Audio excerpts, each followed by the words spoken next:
Hi, good morning everybody and welcome to this channel. Make a strong foundation of the students. আজকে আমরা করব class 10 বা দশম শ্রেণীর West Bengal board of secondary education এই সিলেবাসের মানে পশ্চিমবঙ্গ মধ্যশিক্ষা পর্ষদ এই সিলেবাসের ক্লাস 10 এর জন্য বীজগণিতের অঙ্ক প্রথম চ্যাপ্টার মানে চ্যাপ্টার নাম্বার 1 ফার্স্ট চ্যাপ্টার অঙ্ক কোষে দেখি 1.4 কোষে দেখি 1.4 তিনের দাগের অঙ্ক অলরেডি আমরা তিনের দাগের একের দাগের দুই দাগ করে নিয়েছি। আজকে করবো তিনের দাগের তিনের দাগের 3 অঙ্ক বলছে যে সমীকরণটাকে গঠন করতে হবে তারপরে সমাধান করতে হবে। তো সেই সমাধান যেমনভাবে পারবে তেমনভাবেই করতে পারবে, মানে উৎপাদকের সাহায্যে সমাধান করা যাবে। আবার যে শ্রীধর আচার্যের সূত্র আমরা শিখেছি, শ্রীধর আচার্যের সূত্র থেকেও সমাধান করা যাবে। শ্রীধর তাহলে আমি আবার একবার বলে দিচ্ছি যে শ্রীধর আচার্যের সূত্রটা কি, a x square plus b x plus c equal to 0 দ্বিঘাত সমীকরণ হলে তাহলে x equal to minus b plus minus root over b square minus 4ac divided by 2a। তাহলে কি বললাম, ওইটা হচ্ছে শ্রীধর আচার্যের সূত্র, x equal to minus b plus minus root over b square minus 4ac divided by 2a। তো এই যে মানে সূত্র বা ফর্মুলা শ্রীধর আচার্যের ফর্মুলা, এই শ্রীধর আচার্য ফর্মুলা থেকেও অঙ্কগুলো করা যাবে, বা আমরা যে যেমন সিম্পল উৎপাদক শিখেছি মানে উৎপাদকের সাহায্যে সমীকরণের সমাধান শিখেছি সেইভাবেও কিন্তু করা যাবে। তো অলরেডি আমরা তিনে থেকে দুয়ে অঙ্কটা করে নিয়েছি, আজকে তিনে থেকে অঙ্কটা করব। এই চ্যাপ্টার কিন্তু অঙ্ক সত্যিই খুব গুরুত্বপূর্ণ, কারণ এই চ্যাপ্টার থেকে একখানা শর্ট কোশ্চেন, একটা 3 নম্বরের কোশ্চেন আসেই। তো 3 নম্বরের কোশ্চেনের মধ্যে একটা সমীকরণ দেওয়া থাকে বা কিছু প্রমাণ করতে দেওয়া থাকে, আর একটা সমীকরণ গঠন করে সমাধান করতে দেওয়া থাকে। তো এই সমীকরণ গঠন করে সমাধান করাটা কিন্তু খুবই সহজ। যারা অলরেডি আমরা ক্লাস 5-6 থেকেই ক্লাস মানে বীজগণিত পাটিগণিতের অঙ্কও কিন্তু এরকম সমীকরণ তৈরি করেছি, মনে করেছি অমুকের কাছে এক্স টাকা আছে, এত টাকা কম আছে, এক্স মাইনাস এত টাকা, তাহলে এত টাকা দিয়েছিল, এত প্লাস এত টাকা, লাস্টে লিখে আমরা শর্তানুসারে পাই এইটা প্লাস এটা ইজুকাল টু এটা, ওখান থেকে আমরা এক্সের একটা মান পাই। তো একইভাবে এইগুলো আমরা করব। তো বলছে সালমার গতিবেগ অনিকের গতিবেগের চেয়ে 1 মিটার পার সেকেন্ড বেশি। 180 মিটার দৌড়াতে গিয়ে সালমা অনিকের থেকে 2 সেকেন্ড আগে পৌঁছয়। অনিকের গতিবেগ প্রতি সেকেন্ডে কত মিটার হিসাব করি। তার মানে একটা ডিস্টেন্স বলেছে, একটা দূরত্ব বলেছে, এ বিন্দু এটা বি বিন্দু, এটা ডিস্টেন্স বলছে 180 মিটার। তো এখান থেকে সালমাও যাচ্ছে, আবার এখান থেকে অনিকেতও যাচ্ছে। তো এখানে কি বলছে, সালমার গতিবেগ অনিকের গতিবেগের থেকে 1 মিটার পার সেকেন্ড বেশি, মানে সালমার গতিবেগ একটু বেশি, কত না 1 মিটার পার সেকেন্ড। তার মানে অনিকের যা তার থেকে 1 মিটার পার সেকেন্ড বেশি। কিন্তু বলছে এইখানে পৌঁছতে, এখানকে সালমারও পৌঁছে গেছে, আবার অনিকেতও পৌঁছেছে।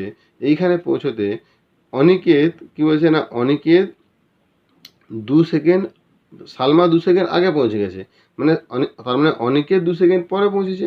মানে অনিকেত যা পৌঁছেছে, মানে যখন পৌঁছেছে সেইটার সঙ্গে যদি আমি আরও তাতে যদি 2 সেকেন্ড বাদ দিয়ে দিই, তাহলে সালমা পৌঁছে গেছে। না, বোঝা গেল না। আমি কিন্তু অনিকেতের সঙ্গে 2 সেকেন্ড যোগ করে দিলে কিন্তু সালমা পৌঁছাবে না। কেন? সালমা আগে পৌঁছে গেছে, তার মানে অনিকেত থেকে 2 সেকেন্ড বাদ দিতে হবে। ভালো করে মাথা রাখতে হবে। যদি তোমরা দুজনে কেউ ছোটো মানে দৌড়াও, তাহলে যে পৌঁছে গেছে তার থেকে 2 সেকেন্ড বাদ দেবো। তো এখানে কে পৌঁছেছে? সালমা পৌঁছেছে। তার মানে তাহলে সালমার অনিকেত সমান কখন হবে না, সালমা যদি 2 সেকেন্ড কম যেত, তার মানে সালমার সময়ের সঙ্গে আমি 2 সেকেন্ড যদি যোগ করি তাহলে অনিকেতের সঙ্গে সমান হবে।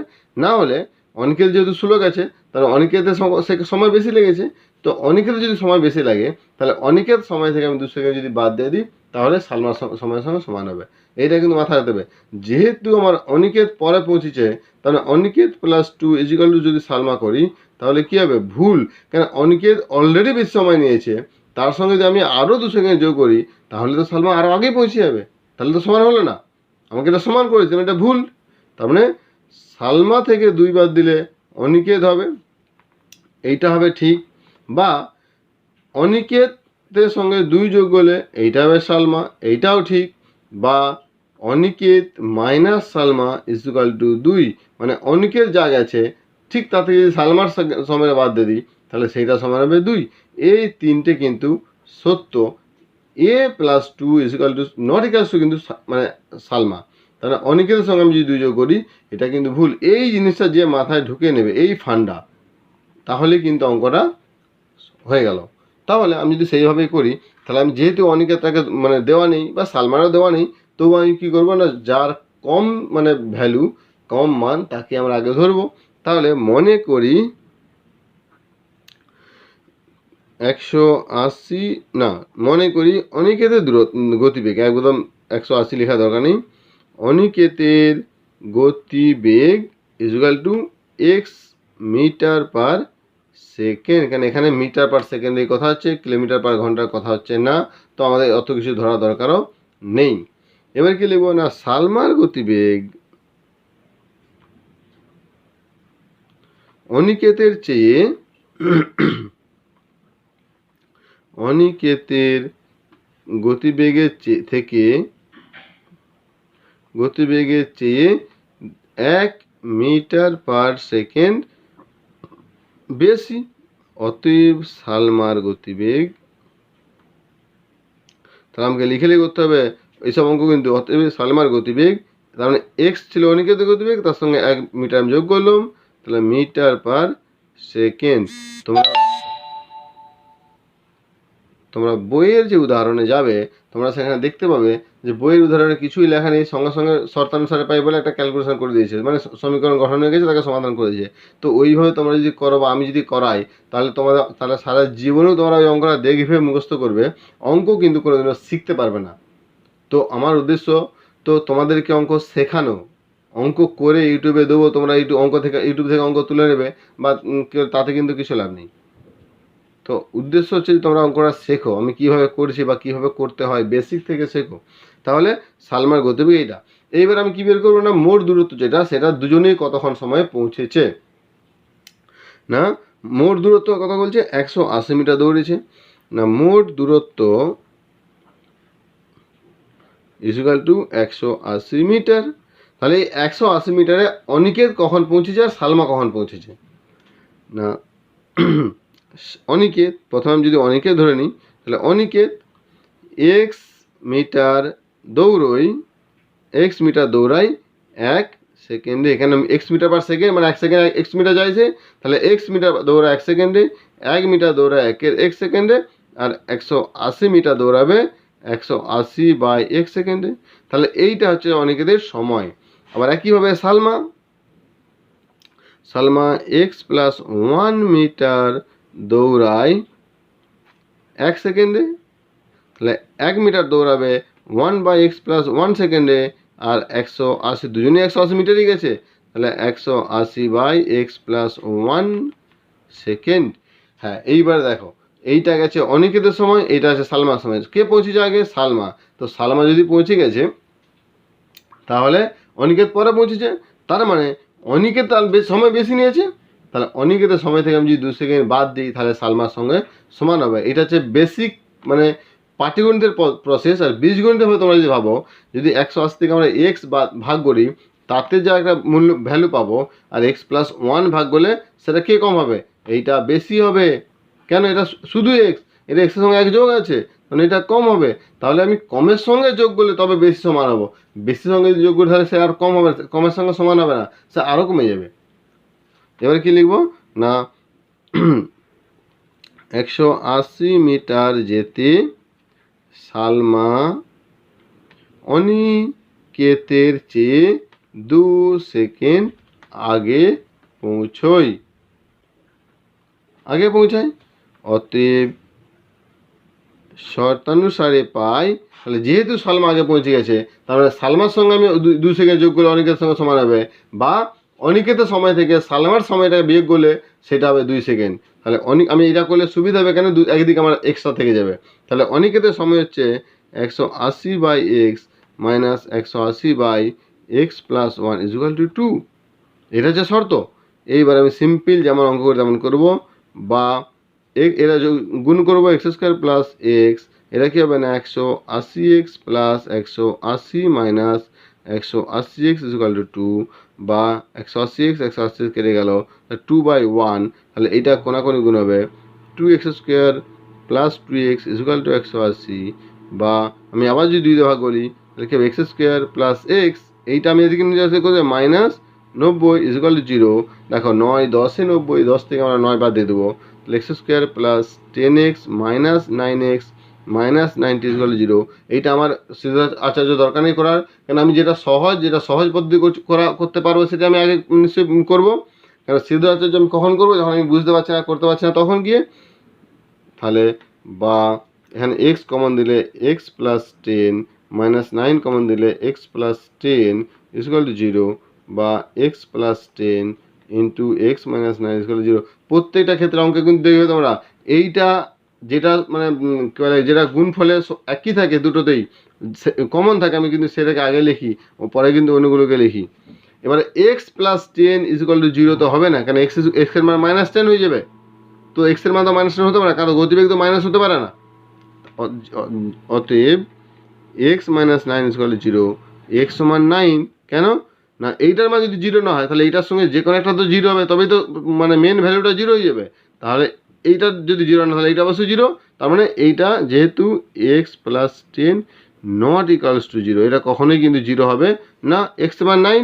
অতএব অনিকেতের গতিবেগ, আমি এটা এক্স এর নাম কি ধরেছিলাম, আবার যদি তোমরা আগে যাও আমরা ধরেছিলাম যে মনে করি এক্স অনিকেতের গতিবেগ এক্স মিটার পার সেকেন্ড, এখানে এক্স এর মান পেয়েছি 9, তাহলে অতএব অনিকেতের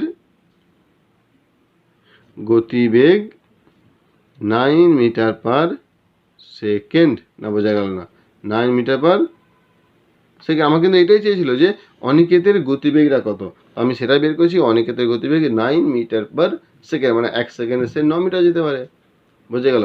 আগে আমাকে প্রথমে কিন্তু আমি আবার বলছি এই ফান্ডাটা ভালো করে বুঝে নিতে হবে। এই ফান্ডাটা যেহেতু অনিকেত পরে পৌঁছেছে, তার মানে অনিকেতের সময়টা বেশি লেগেছে, তাহলে অনিকেতে যদি সময় বেশি লাগে তার মানে অনিকেতের সময় থেকে যদি আমি 2টা বাদ দিই 2 সেকেন্ড, তবেই কিন্তু সালমার সময়ের সঙ্গে সমান হবে, বা তার মানে সালমার সঙ্গে অনিকেতের সঙ্গে 2 যোগ করলে সালমা, যদি অনিকেত থেকে 2 বাদ দিই, অনিকেত থেকে 2 বাদ দিলে তবে সালমা সমান হবে, কিংবা সালমার সঙ্গে 2 যোগ করলে তবে অনিকেত সমান হবে, কিংবা অনিকেত আর সালমার মধ্যে যদি সময়ের পার্থক্য দেখি সেটা হবে 2 সেকেন্ড, বুঝে গেল। এইভাবে কিন্তু অঙ্কগুলো করতে হবে। এরপর অঙ্ক চলে যাবো 3 থেকে 4 অঙ্ক। তো 3 থেকে 4টা বলছে আমাদের পাড়ায় একটি বর্গক্ষেত্রাকার পার্ক আছে, তার মানে একটা পার্কের ছবি আঁকছি, বর্গক্ষেত্রাকার একটা পার্ক। এবার কি বলছে, ওই পার্কের একটি বাহু দৈর্ঘ্য থেকে 5 মিটার বেশি দৈর্ঘ্য বিশিষ্ট এবং ওই পার্কের দৈর্ঘ্য থেকে 3 মিটার কম প্রস্থ বিশিষ্ট, তখন একটা আয়তক্ষেত্রাকার জমি আছে এইটা, তো এইটা যতক্ষণ হবে তার থেকে 5 যোগ হবে, আবার এইটা যতখানি হবে তার থেকে 3 বিয়োগ হবে, 3 মিটার কম প্রস্থ। আয়তক্ষেত্রাকার ক্ষেত্রফল, আয়তক্ষেত্র আছে, সে বলছে, এবারে বলছে যে আয়তক্ষেত্রাকার পার্কের ক্ষেত্রফল ওই বর্গক্ষেত্রাকার পার্কের ক্ষেত্রফলের দ্বিগুণ অপেক্ষা 78 বর্গমিটার কম। তো এটা পরের সূত্রে পরের শর্ত চলে যাব। তাহলে আমি মনে করবো বর্গক্ষেত্র বাহু দৈর্ঘ্য এক্স, তাহলে আয়তক্ষেত্র বাহু দৈর্ঘ্য কত হবে, এক্স প্লাস 5 আর এক্স মাইনাস 3। এইবার আমরা দুটোর বর্গমূল বের করবো, সরি ক্ষেত্রফল বের করবো। এবারে দুটোর ক্ষেত্রফল থেকে কি শর্ত বলছে সেই শর্ত অনুযায়ী লাস্টে আমরা অ্যান্সার দিকে যাবো। তাহলে আগে আমরা কি বের করবো না, মনে করি বর্গক্ষেত্রাকার পার্কের বাহুর দৈর্ঘ্য, আমি যেমন লিখছি তোমরা তেমন লিখবে, যেমন বলছি। আমার লেখার সঙ্গে তোমরা লিখতে গেলে কিন্তু লিখতে হবে না, কারণ আমি পুরোটা লিখবো না, তো আমি যেটা মুখে বলছি সেটা লিখবে।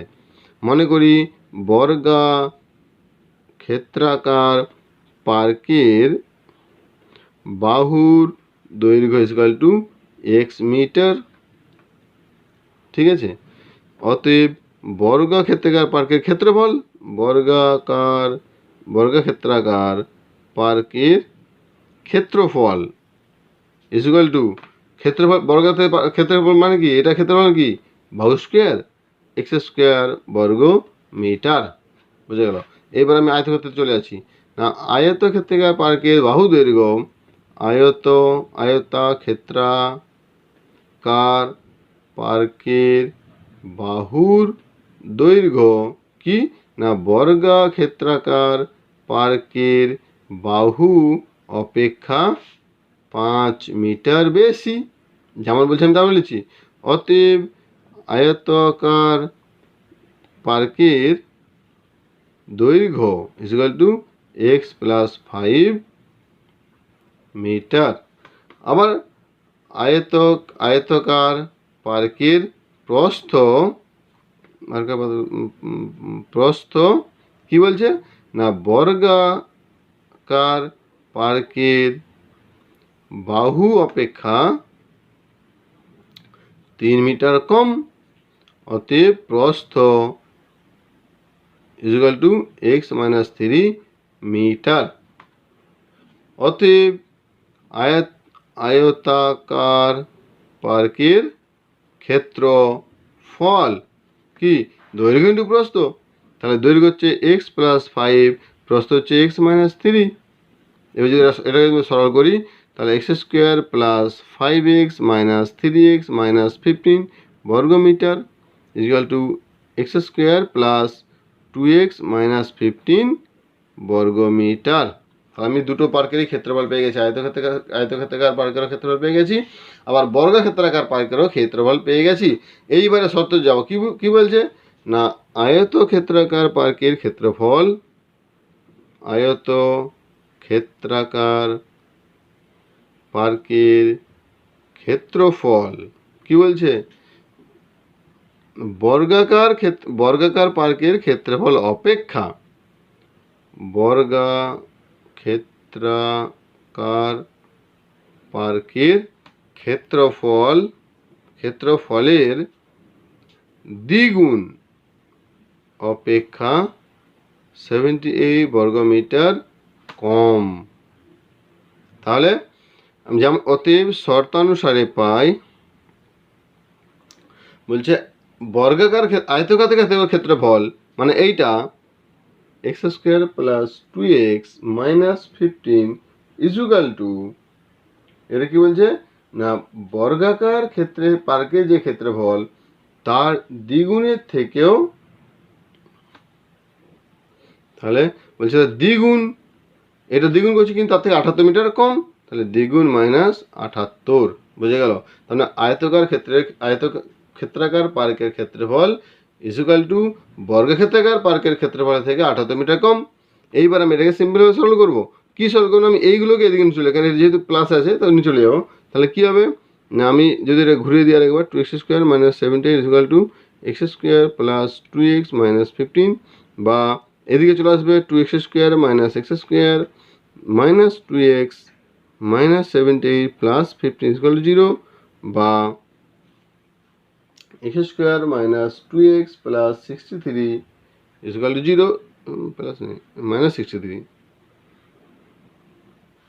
X square minus 63 equal to 0, বা 7 লং 63, তাহলে x square minus 9x plus 7x minus 63 equal to 0, বা এক্স কমন দিলে এক্স মাইনাস 9 প্লাস 7 কমন দিলে এক্স মাইনাস 9 ইকুয়াল টু 0, বা x minus 9 into x plus 7 equal to 0।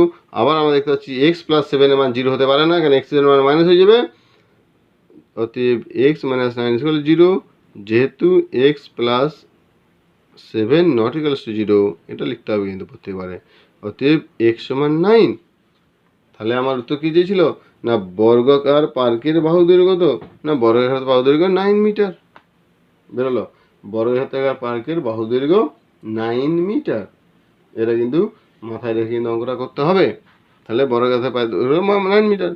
এরপর চলে বলছে আমাদের গ্রামে প্রলয়বাবু তার আয়তক্ষেত্রাকার জমিতে লাগানোর জন্য মোট 350টি লঙ্কার চারা কিনলেন।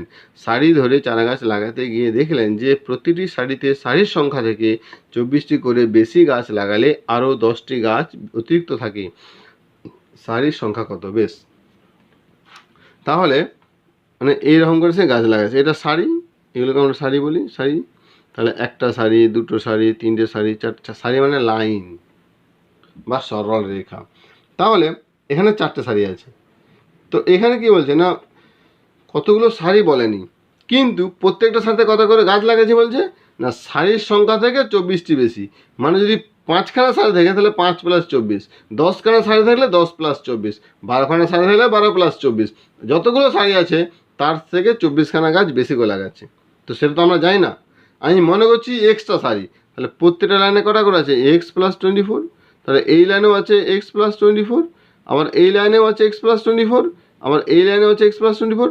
তো যতগুলো লাইন আছে মানে এক্সট্রা লাইনে x + 24 করে গাছ লাগাচ্ছে, কিন্তু লাগানোর পরে সে দেখলো যে তার আরও মানে এই গাছগুলো লাগানোর পরে এইখানে আরও 10টি গাছ পড়ে রইল, 10টি চারা গাছ পড়ে রইল, কিন্তু মোট চারা গাছ আছে কত 350টা।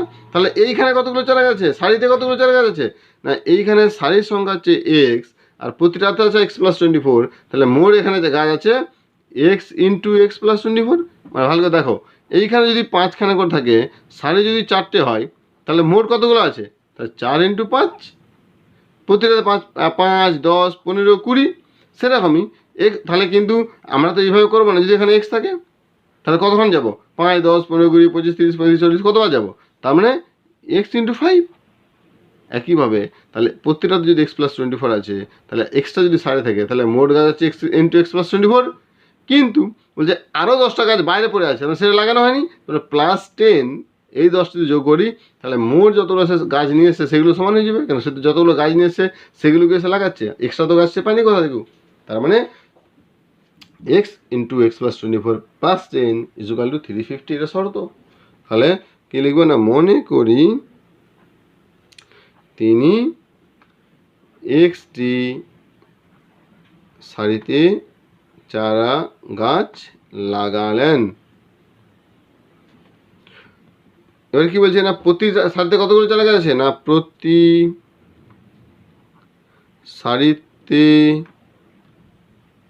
চারা গাছ আছে = সারির সংখ্যা থেকে 24টি বেশি, তাই তো বলছে। এটাই আমি লিখব, সারির সংখ্যা থেকে 24টি বেশি গাছ = সারির সংখ্যা x + 24 না, বোঝা গেল না। অতএব সারিতে মোট গাছ আছে, সারিতে মোট চারা গাছ আছে = সারির সংখ্যা আছে x আর প্রতিটা সারিতে আছে x + 24টি, তাহলে x × x + 24টি। এবার তার অতিরিক্ত গাছ আছে = 10টি, তাহলে মোট গাছ কত, অতএব মোট চারা গাছ = x × x + 24 + 10 না, বোঝা গেল না। তিনি মোট চারা গাছ এনেছিলেন = 350টি, তাহলে এইটাও মোট চারা গাছ, এইটা মোট চারা গাছ, তাহলে সমান হবে। অতএব শর্তানুসারে পাই, এইটা আমি একবার করছি, এটা কিন্তু x² + 24x + 10 = 350, বা x² + 24x - 340 = 0। এইখানে কিন্তু এইখানে এই 340 আমি কত দিয়ে যোগ বিয়োগ গুণ ভাগ করবো, তবে কি আমি 24 মেলাবো। এই অঙ্কগুলোর ক্ষেত্রে কিন্তু আমি a = 1, b = 24, c = -340, এইখানে আমি ডাইরেক্ট x এর মান বের করবো। এবার আমি লিখবো, শ্রীধর আচার্য শর্ত থেকে পাই x = -b ± √b² - 4ac / 2a = -b মানে -24 প্লাস মাইনাস √b² মানে 24² - 4 × 1 × -340 ডিভাইড বাই 2 × 1 -24 প্লাস মাইনাস √, এটা 576 প্লাস 1360 ডিভাইড বাই 2। আমি আর x এর মান লিখে একটু লিখতে হবে সবসময়। তাহলে -24 প্লাস মাইনাস এইটাকে যোগ করে আমি রুটটা একবারে লিখে দিচ্ছি, তো এটাকে যদি যোগ করি তারপরে রুট করি তাহলে এটা হবে 1936কে যোগ করলে হবে এটা 44 ডিভাইড বাই 2। এবারে তাহলে x এর মান দুটো হবে, অতএব x = তাহলে -24 plus 44/2, equal to 20/2 equal to 10। কেন না এক্স ইকুয়াল টু -24 -44/2 এটা কিন্তু নয়, এক্স নট ইকালস টু, কারণ এক্সের মান তো মাইনাস হতে পারে না, সারের সংখ্যা তো মাইনাস নয়, সারের সংখ্যা প্লাস। তাহলে এইটা যদি না হয় তাহলে এইটা হবে, তাহলে 10টি, তারপরে এক্স সমান -24 + 44/2 20/2 ইকুয়াল টু 10। তাহলে বলছে তিনি কতগুলো কেবল সারি, তাহলে কতগুলো সারির সংখ্যা, অতএব সারির সংখ্যা ইকুয়াল টু 10টি। তাহলে তিনি মোট 10টা সারি দিলে, যদি প্রমাণ তোমরা যদি করতে চাও তাহলে দেখো 10টা সারি, 10 গুণিতক প্রতি সারিতে 10 + 24 মানে 34, আবার 10টা বাইরে পড়ে আছে 10 ইকুয়াল টু 340 + 10 ইকুয়াল টু 350। মিলল উত্তর? তাহলে অঙ্কটা ঠিক আছে। এইভাবে কিন্তু অঙ্কগুলো করতে হবে। Okay, thank you very much for watching this video. এরপরে নেক্সট ভিডিওতে আমরা 3 থেকে নেক্সট অঙ্কগুলো করবো, আর তারপরে আবার অন্য অঙ্ক চলে যাবো। আর যারা অঙ্কগুলো দেখছো তারা কিন্তু ভালো করে প্র্যাকটিস করবে। যদি ভালো লাগে তবে কিন্তু চ্যানেলটিকে সাবস্ক্রাইব করবে, আর পাশে থেকে বেল আইকনটি অবশ্যই ক্লিক করে রাখবে। ওকে, থ্যাংক ইউ ভেরি মাচ।